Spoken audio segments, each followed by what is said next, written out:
Hello guys, welcome to my academic classes. मेरा नाम मनोज का मिश्रा है और ये है आपकी इंग्लिश क्लासेस। लास्ट लेक्चर में हमने आर्टिकल्स का ए और एन वाला पार्ट जो था वो पढ़ लिया था, ए और एन। आज हम द पढ़ेंगे जो कि है डेफिनेट।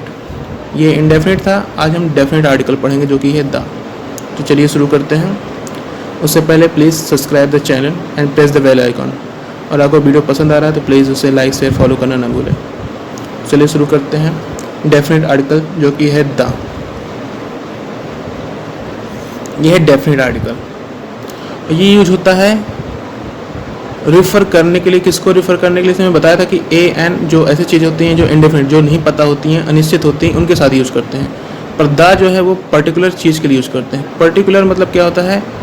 जो आपको पहले से पता हो या जिसको आप स्पेसिफाई करना चाहते हो, मतलब आप जानते हैं और उस पर जोर देना चाहते हैं कि यही चीज़ है वो। मतलब कैसे? एग्जांपल कि ये कपड़ा वही कपड़ा है जो मैंने देखा था, या ये पेन वही पेन है जो मैंने कल ख़रीदी थी।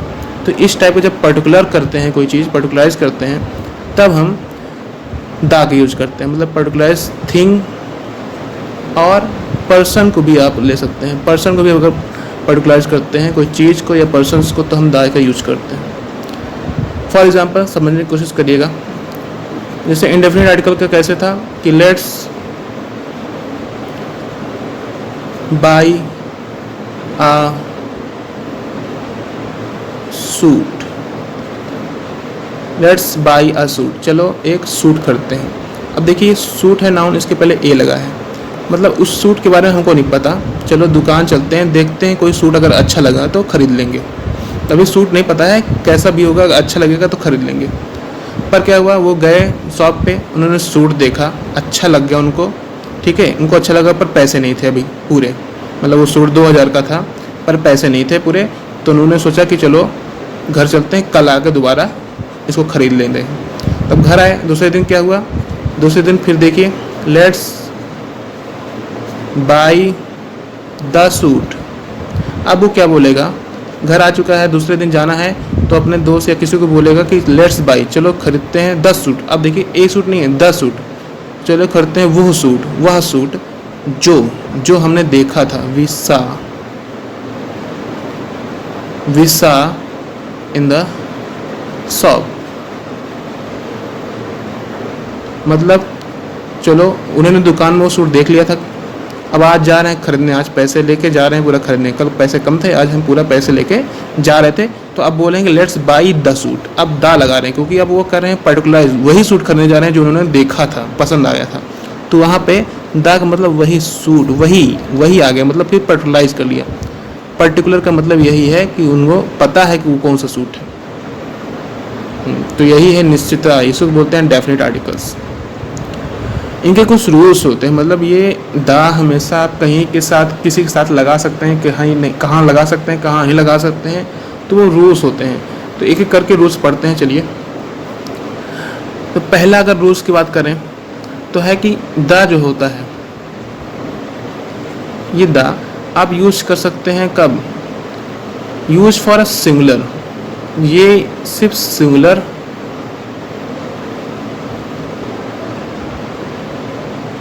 एंड काउंटेबल नाउन, मतलब कि वो नाउन हो, वो सिंगुलर हो और काउंटेबल हो।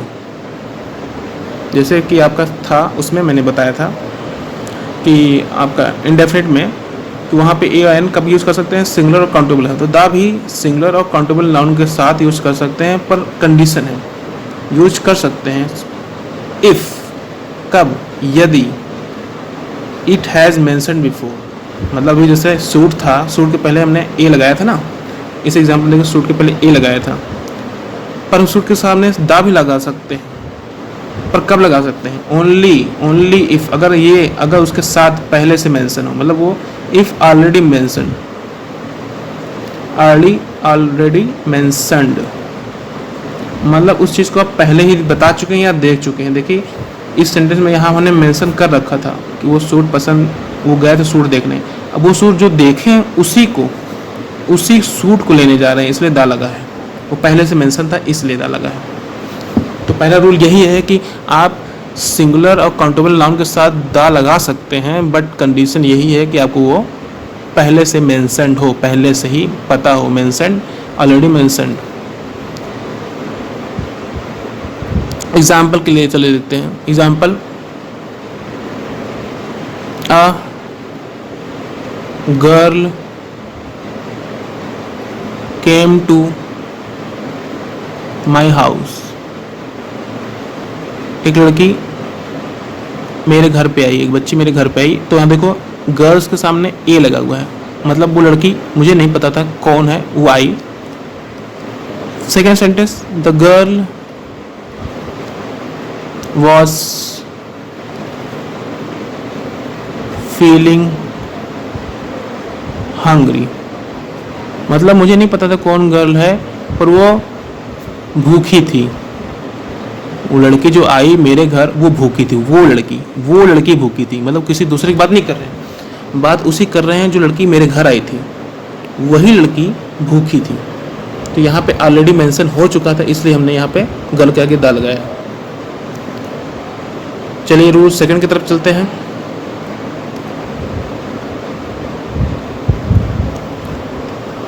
रूल सेकंड देखिए क्या है। आप जो दा है इसको यूज कर सकते हैं, इसको यूज कर सकते हैं कब? When specify with the further description what we are talking about, मतलब जब हमें इसके बारे में बाद में बताना पड़े। लास्ट उसमें बताया था कि पहले हमने बता दिया था कि गर्ल हमारे घर आई, मेरे घर आई जो भूखी थी। अब इसमें है कि उसको बाद में भी यूज कर सकते हैं। दा यूज्ड व्हेन वी स्पेसिफाई, हम स्पेसिफाई करें, विद स्पेसिफाई मतलब उसके बारे में बातें करें, with further details, with further details या डिस्क्रिप्शन, जैसे भी आप समझिए, फर्दर डिटेल्स या डिस्क्रिप्शन। जैसे एग्जांपल समझिए जो मैं बोल रहा हूँ, इसको समझिए कैसे बोल रहा हूँ। Ram is the boy, Ram वही लड़का है, राम वही, अब देखिए दा लगा है, बॉय नहीं है, मतलब सिर्फ आ नहीं लगा है, राम इज द बॉय नहीं, राम द बॉय, मतलब राम वही लड़का है। कौन? अब देखिए इसके बारे में अब डिटेल बाद में बताया जा रहा है, पहले नहीं बताया जा रहा है कि राम आ गया था मेरे घर वो लड़का, वो नहीं है। यहाँ पर देखिए डिटेल बाद में बताया जा रहा है, पहले ही बोल दिया कि राम वही लड़का है जो, हु मतलब जो, who won the prize, won the first prize, जो पहला प्राइज जीता था इन द क्लास, जो क्लास में पहली प्राइज जीता था, वो राम वही लड़का है। हमने पहले ही मेंशन कर दिया द बॉय कौन लड़का है।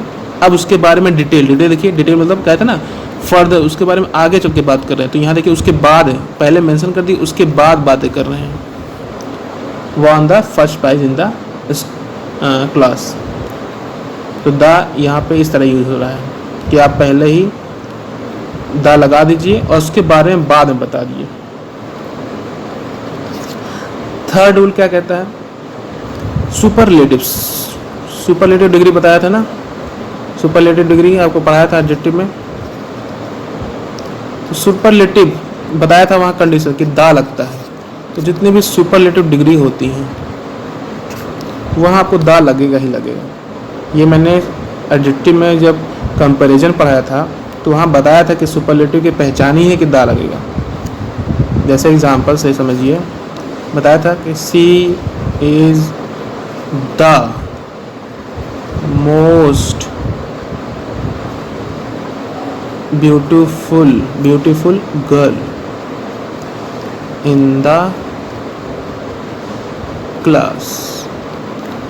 सी is the most beautiful girl in the class, वो सबसे खूबसूरत क्लास में लड़की है। तो यहाँ पे देखिए द, ये है आपका मोस्ट ब्यूटीफुल, ये आपकी सुपरलेटिव डिग्री है, उसके आगे दा लगा है। तो यही था, ये मैंने पहले पढ़ा दिया था, इसलिए ज़्यादा दिक्कत नहीं होनी चाहिए आपको। नेक्स्ट रूल, फोर्थ रूल देखिए। फोर्थ रूल क्या है, क्या बोलता है आपको कि अब जो द है, आप इसको यूज कर सकते हैं इन फ्रेज में भी यूज कर सकते हैं। अब इसको ज़्यादा समझने के लिए आप एग्जांपल से समझिएगा, जैसे कि he is the only man who survived.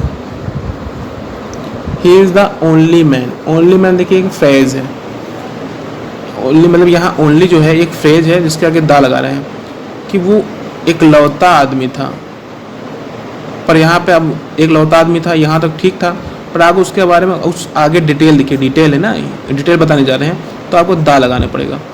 तो ये जो सिर्फ मैन होता तो कोई दिक्कत नहीं थी, तब तो हमने ये रूल पढ़ा है कि दा लगा के नाउन के आगे उसके बारे में बाद में डिटेल दे सकते हैं। रूल नंबर 2 यही बताया था। पर इसमें देखिए ओनली है तो यही फ्रेज होता है, तो आप फ्रेज के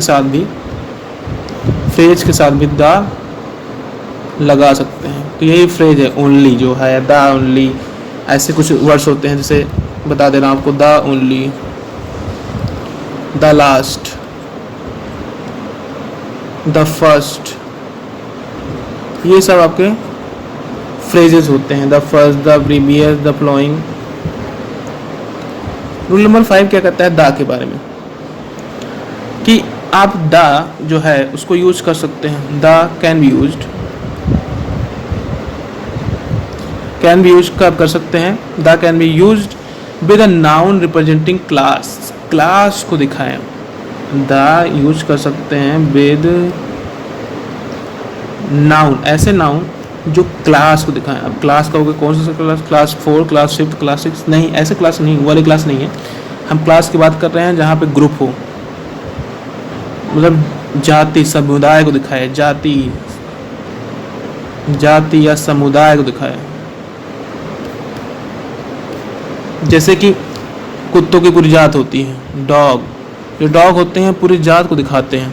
मतलब वो अगर डॉग की बात कर रहे हैं तो ये डॉग बोल दिया तो ये कॉमन नाउन है ना, तो कॉमन नाउन पूरी जात को बता रहा है कि मतलब जितने भी डॉग दुनिया में हैं वो सबकी बात कर रहा है। तो आप इनके आगे दा लगा सकते हैं, द डॉग। जैसे एग्जाम्पल में आपको चलिए बताते हैं, एग्जाम्पल से देखिए, समझिए, कोशिश करिए। The dog is a faithful friend। जो डॉग्स होते हैं, ये सारे पूरे जाति की बात कर रहा है कि जितने भी कुत्ते होते हैं, जितने भी डॉग होते हैं, वो क्या है, एक फेथफुल फ्रेंड की तरह होते हैं, वफादार होते हैं। बोलते नहीं कि कुत्ते वफादार होते हैं, तो वही सेंटेंस है। तो हम वहाँ पे पूरी जाति को, पूरे कुत्ते की जाति को बता रहे हैं, इसे दा लगाते हैं। रूल नंबर 6 देखिए क्या होगा। रूल नंबर 6 बोलता है कि दा इसको ऐसे भी नाउन के साथ यूज कर सकते हैं जो यूनिक हो। यूनिक नाउन, यूनिक मतलब एक लौते हों, ओनली द वन हो ऑफ इट्स काइंड, मतलब अपने में एक लौते हों, एक लौता टाइप का हो, उस टाइप के में दा लगाते हैं। देखिए एग्जांपल समझिए क्या मैं बोलना चाह रहा हूँ। जैसे कि सन, ये अगर सन है, सूरज है, तो सूरज एक लौता है हमारे लिए सूरज एक लौता है। हमको 2 सूरज नहीं दिखते, हमको एक ही सूरज दिखता है, तो हम द सन लगाते हैं। हमारे लिए जो मून है उसके भी एक ही मून है हमारे लिए, चांद, तो द मून लिखते हैं। हमारे लिए आसमान भी एक ही है, इसलिए द स्काई लिखते हैं, एटसेट्रा। मतलब इसी तरह होते हैं आपके, दा लगा सकते हो, एक लौते हैं। सन एक लौता होता है, मून एक लौता होता है, स्काई आसमान भी एक लौता है। हमारे लिए तो एक लौता ही है ना, हमको यही एक ही सूरज दिखता है, एक ही चांद दिखता है, एक ही आसमान दिखता है। चलिए रूल नंबर 7 की तरफ चलते हैं। रूल नंबर 7 क्या कहता है कि दा जो होता है आपका दा, ये भी यूज कर सकते हैं आप इसके साथ कब, व्हेन द सिचुएशन और contents make it clear what is being spoken about. जब आपका जो चीज़ बोला जा रहा है वो क्लियरली आपको पता हो कि किस बारे में बोला जा रहा है। मतलब क्या है, वाई, एग्जाम्पल समझिएगा, why don't U turn off the radio. तो यहाँ देखिए रेडियो के आगे दा लगा है, मतलब ये क्लियरली बोल रहा है कि तुम क्यों नहीं ऑफ कर देते रेडियो को। रेडियो को ऑफ करने के लिए बोल रहा है, बट उसको क्लियरली उसको मेंशन है रेडियो के बारे में ही बोलना है, क्योंकि रेडियो पहले से चल रहा है इसलिए उसको ऑफ करने के लिए बोल रहा है। और वो चल रहा है और उसमें कुछ स्पीकर होगा, मतलब कोई बोलने वाला होगा रेडियो में, और लिसनर होंगे जो उसको सुन रहे होंगे, इसलिए उसको पहले से पता है कि रेडियो बोलेगा ही, रेडियो बोलेगा ही, इसलिए उसको टर्न ऑफ करने के लिए बोल रहा है। तो उसने क्लियरली ये चीज़ मेंशन कर दी है, पहले से ही पता है कि वो इसके बारे में बोला जा रहा है, इसलिए वो दा लगा सकते हैं आप रेडियो के बारे में यहाँ पे फिलहाल के लिए। रूल नंबर 8 क्या बोलता है? रूल नंबर 8 बोलता है कि दा जो है उसको आप जेनेरिक चीज़ों के लिए भी लगा सकते हैं। जेनेरिक के मतलब क्या होता है? एग्जाम्पल्स के लिए जैसे यूज़ करते हैं, जैसे for the umpire, the umpire is an important part of team, part of a team. तो ये जेनेरिक चीज़ है। जेनेरिक अंपायर क्या होता है? एक खेल में अंपायर होना जरूरी है मैच में, मतलब जो उसका रिजल्ट घोषित करे या कोई भी उसमें दिक्कत हो उसको समझाने बुझाने के लिए जो होता है अंपायर किसी भी गेम में, तो वो अंपायर जरूरी होता है, जेनेरिक होता है, मतलब इसके बिना तो आप ना ही समझिए कि खेल होगा। तो अंपायर जेनेरिक है इसीलिए दा लगा सकते हैं, क्योंकि इम्पोर्टेंट है, तो इम्पोर्टेंट चीज़ के साथ हम दा लगा सकते हैं। चलिए रूल नंबर 9 की तरफ बढ़ते हैं। रूल नंबर 9 क्या बोलता है कि अगर कोई आपका एडजेक्टिव हो और एडजेक्टिव को आप नाउन बनाना चाहते हो, मतलब क्या है कि आप एडजेक्टिव दिया है और उसको आप क्या करना चाहते हैं? बनाना चाहते हैं, नाउन बनाना चाहते हैं। तो एडजेक्टिव को नाउन कैसे बनाएंगे? तो हम दा का यूज कर सकते हैं। एडजेक्टिव के आगे दा लगा दीजिए, वो बन जाएगा नाउन। जैसे एग्जाम्पल के लिए पुअर होता है, पुअर क्या होता है? एडजेक्टिव है, गरीब, मतलब ये अच्छी बात नहीं है, बुरी बात है, तो ये क्वालिटी बता रहा है, क्वालिटी ऑफ एडजेक्टिव।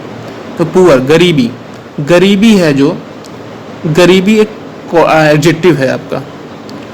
अगर इसके आगे लगा दें द पुअर तो ये हो जाता है गरीब। पुअर का मतलब गरीबी जो कि है एक एडजेक्टिव, द पुअर का मतलब गरीब, और सारे गरीब की बात कर रहे हैं, एक पर्टिकुलर गरीब की बात नहीं कर रहे हैं, सारे गरीब की बात कर रहे हैं।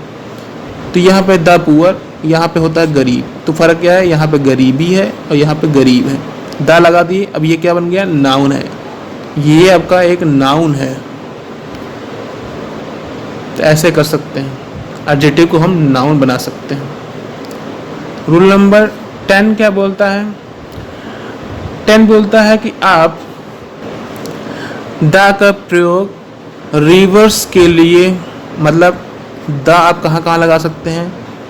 रिवर्स के साथ लगा सकते हैं, जो रिवर्स होती हैं, माउंटेन्स के साथ लगा सकते हैं, माउंटेन्स के नाम के आगे दा लगा सकते हैं, यहाँ तक कि आप लगा सकते हैं सागर, सीज के आगे लगा सकते हैं, और महासागर के आगे भी आप दा लगा सकते हैं। दा इन चीज़ों के आगे लग सकता है।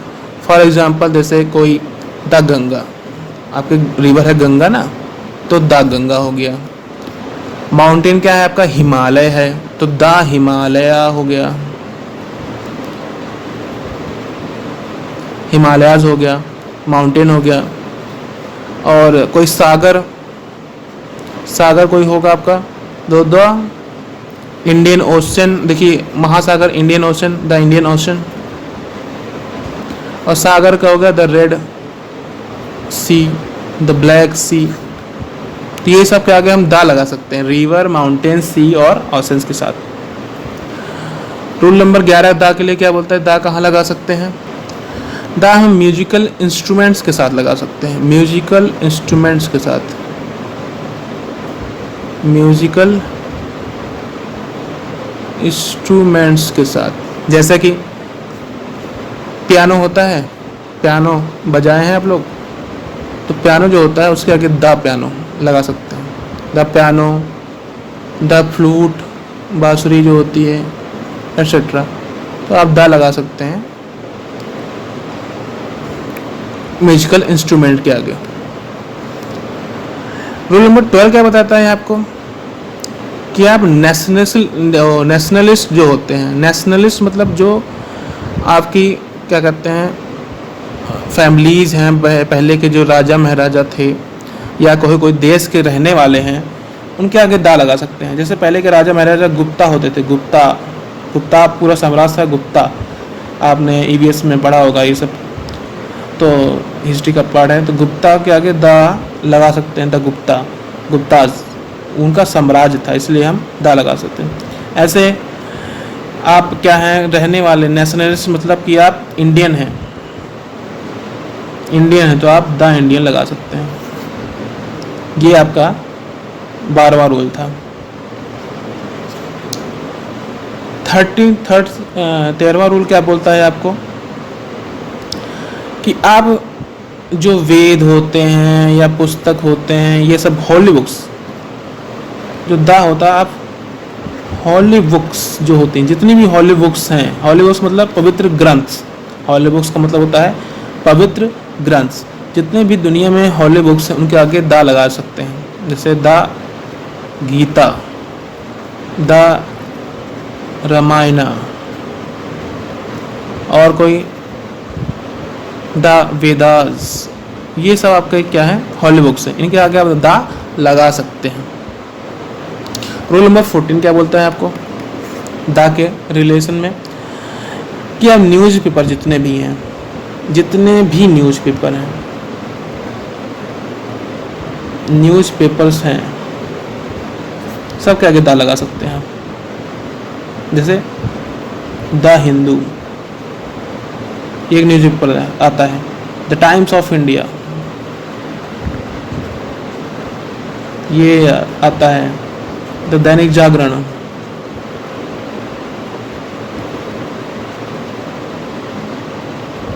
ये सब पेपर हैं आपके, न्यूज़पेपर हैं, उनके आगे आप द लगा सकते हैं।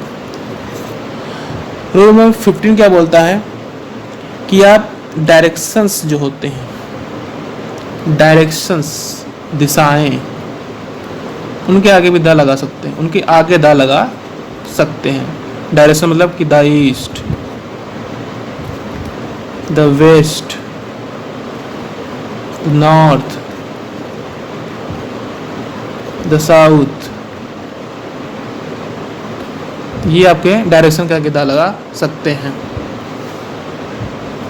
रूल नंबर 16 क्या बोलता है, अगर 16वां रूल क्या होगा इसके आपके कि कुछ कंट्रीज़ हैं, आप कंट्री के आगे द नहीं लगा सकते, पर कुछ ऐसे कंट्री जहाँ पे द लगा सकते हैं, जैसे यूनाइटेड स्टेट्स,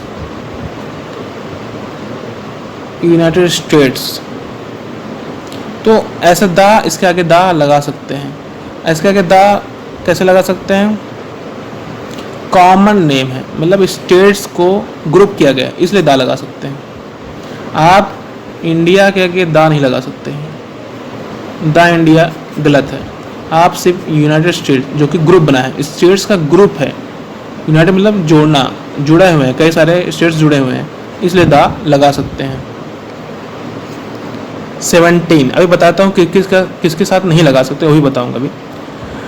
नेक्स्ट रूल आपका होता है कि आप पुरानी वेल नोन बिल्डिंग्स हैं या कुछ इंस्टीट्यूशंस होते हैं जो जाने माने चीज़ें हैं, कुछ जानी मानी चीज़ें हैं जो मतलब कि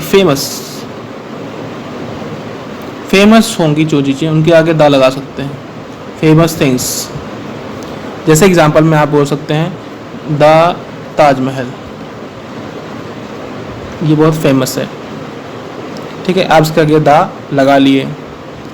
और द यूनाइटेड नेशंस, ये आपका ग्रुप है, नेशंस का ये आपका इंस्टीट्यूशंस है जो दुनिया में चलाया गया था सेकेंड वर्ल्ड वॉर के बाद। तो यूनाइटेड नेशन जो बना है उसमें बहुत सारी कंट्रीज़ हैं, तो उसमें आप उसके आगे भी दा लगा सकते हैं। उसके आगे आपका नेक्स्ट रूल बताता है कि आप जो एब्रीविएशंस होते हैं उनके आगे भी दा लगा सकते हैं। दा कहाँ लगा सकते हैं?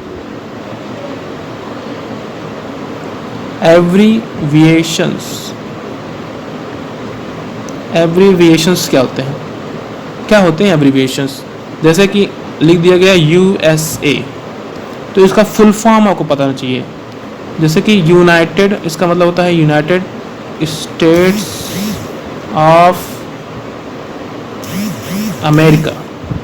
इसका मतलब है United states of America. You का मतलब यूनाइटेड, एस का मतलब states, America, United states of America. तो ये जो ऐसे वर्ड्स होते हैं जो शॉर्टकट में लिख दिया जाते हैं उनको बोलते हैं एब्रीविएशन, और इनके साथ हम दा लगा सकते हैं। इनके आगे हम दा लगा सकते हैं। नेक्स्ट रूल पढ़ते हैं 19th जो रूल है आपका, कि आप ग्रेट बुक्स, अच्छी अच्छी किताबें, हम हॉली बुक्स बता दिए थे, मतलब पवित्र किताबें जो हैं उनको आगे दा लगा सकते हैं। और जो अच्छी अच्छी फेमस बुक्स हैं, हमने फेमस थिंग बोला था ना, अभी फेमस थिंग बोला था ना यहाँ पे, तो फेमस थिंग में आपको बुक्स भी आ जाती हैं। तो अच्छी कोई अच्छी बुक हो उसके आगे भी लगा सकते हैं, जैसे द गीतांजलि,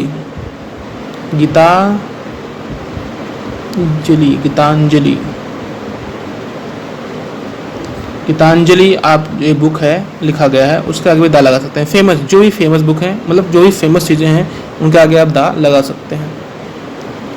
और क्या होता है, आप दा लगा सकते हैं, दा आप यूज कर सकते हैं ऐसी चीज़ों के आगे जो आपका कहीं का चेयरमैन हो, प्रेसिडेंट हो, कोई रैंक हो किसी की प्रोफेशन में, तो वहाँ पे आप दा लगा सकते हैं। जैसे बोलते हैं ना the chairman, the president. For example आप स्कूल में जब कभी वो लिखते होंगे एप्लीकेशन मैम को या सर को, अपने प्रिंसिपल को जब भी एप्लीकेशन लिखते होंगे तो लिखते हैं ना टू द प्रिंसिपल। तो ये देखिए दा लगाते हैं प्रिंसिपल के आगे ना, तो ये दा इसलिए लगाते हैं क्योंकि उनकी एक रैंक है, मतलब आपके स्कूल में जो हाईएस्ट रैंक है किसी भी अधिकारी की, मतलब उस इंस्टीट्यूशन में, स्कूल में, तो प्रिंसिपल की है, सबसे ऊंचा पद है प्रिंसिपल का, इसलिए उनके आगे दा लगाया जाता है, द प्रिंसिपल इसलिए लगाया जाता है। नेक्स्ट रूल जो है आपका, इसमें बताया जाता है कि द आप जो ऐसी चीज़ों को आगे भी लगा सकते हैं जो अपने में बेस्ट हो, अपने में बेस्ट हो, मतलब आप अब क्या बोल रहे हैं, जो भी फेमस हो, बेस्ट का मतलब होता है फेमस, तो यहाँ पर कोई रूल नहीं है, ये फेमस वाली चीज़ें हैं, तो जो फेमस चीज़ें होंगी वो बेस्ट होंगी तभी फेमस है। मतलब ऐसा भी नहीं है कि फेमस है बेस्ट होने का नहीं, पर अगर कोई चीज़ फेमस है, बहुत बेस्ट है अपने चीज़ों में, तो उसके आगे दा लगा सकते हैं। जैसे कि फॉर एग्ज़ाम्पल हम देते हैं कि ऐसे ही बोल देते हैं this is the place to visit, तो यहाँ प्लेस के आगे दा लगाएं, क्यों बोले कि अब दिस मतलब क्या हो सकता है, दिस यहाँ कोई भी चीज़ हो सकती है, ऐसी चीज़ यूनिक जो बहुत फेमस हो। जैसे कि अयोध्या में आप जाएंगे, अयोध्या में राम मंदिर अभी जो बन रहा है वो भले ही पहले नहीं बना था, पर वहाँ पे फेमस हो चुका था क्योंकि वहाँ पे रखा गया था राम जी की मूर्ति। तो जो राम मंदिर था वो था क्या, फेमस था, इसलिए अपने जगह में मंदिरों में फेमस था बहुत ज़्यादा, इसलिए राम मंदिर जो था is the best place to visit, वो अपने में बेस्ट था, इसलिए उसके आगे हम दा लगाते हैं। चलिए ओमिशन ऑफ आर्टिकल्स भी पढ़ लेते हैं, मतलब कहाँ आपको आर्टिकल्स नहीं लगाने हैं, ना ए लगाना ना एन लगाना, दा, मतलब हर जगह आप आर्टिकल्स ही ना ठूस दीजिए। ऐसी जगह होते हैं जहाँ आर्टिकल्स की ज़रूरत बिल्कुल नहीं होती है, वहाँ आर्टिकल्स लगाने ही नहीं चाहिए, कोई भी आर्टिकल्स नहीं लगाने चाहिए। तो चलिए वो भी देख लेते हैं कहाँ कहाँ आर्टिकल्स नहीं लगता है, उसको बोलते हैं ओमिशन, ओमिशन ऑफ आर्टिकल्स, मतलब ऐसी जगह आर्टिकल्स का आपका ओमिट कर देना चाहिए, भूल से भी नहीं लगाना चाहिए। कहाँ कहाँ नहीं लगाना चाहिए? पहला है आपका नेम्स ऑफ, मतलब ऐसे नाउन जो लैंग्वेज को दिखाते हैं। लैंग्वेजेस के आगे कभी भी आप आर्टिकल्स नहीं लगा सकते, कोई भी लैंग्वेज हो। For example I speak Hindi, मैं हिंदी बोलता हूँ, तो यहाँ पे आई स्पीक द हिंदी नहीं लिखूँगा, आई स्पीक आ हिंदी नहीं लिखूँगा, क्योंकि यहाँ पे आप आर्टिकल्स का यूज नहीं कर सकते। ये लैंग्वेज है, आप लैंग्वेज में आर्टिकल्स का यूज बिल्कुल नहीं करेंगे कभी भी। और कभी भी आप प्लूरल नाउंस के साथ, प्लूरल नाउंस हो, भले ही वो काउंटेबल